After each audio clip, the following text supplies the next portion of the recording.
தான் இளையராஜா முன் பாட பயந்து நடுங்கியதாக பாலிவுட் நடிகர் அமிதாப் பச்சன் தெரிவித்துள்ளார்.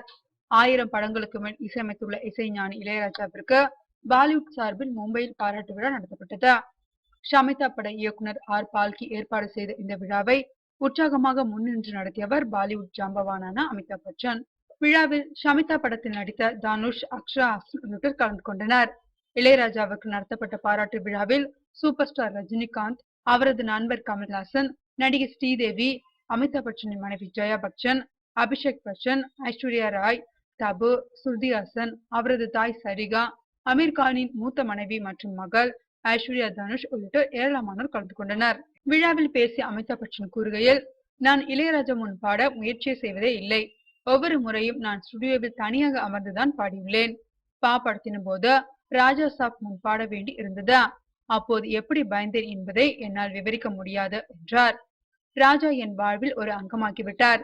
இன்று அவரை கட்டிப்பிடிக்கும் வாய்ப்பு கிடைத்திருக்கிறது. அவர் கூச்ச சுபாவம் உள்ளவர். அவர் 1000வது படத்திற்கு இசையமைப்பாளர் என்று எனக்கு தெரியும். அவரது 786வது படம் என்னுடையது படம் என்பதில் மகிழ்ச்சி என்றார் கமல்ஹாசன். இந்த துறைக்கு நீங்கள் தந்தவைக்காக நன்றி. நான் உங்களின் தீவிர ரசிகன். நான் தற்செயலாக நடிகனானவன். உங்கள் இசையால் தான் இவ்வளவு தூரம் வளர்ந்துள்ளேன் என்றார் தனுஷ். ராஜா சார், ராஜா சாமி, நன்றி, வணக்கம். இந்த நிகழ்ச்சியில் கலந்து கொண்டு உங்கள் இசையை கொண்டாடுவதில் மகிழ்ச்சி. எப்போதுமே நாங்கள் உங்கள் இசையை ரசித்துள்ளோம்.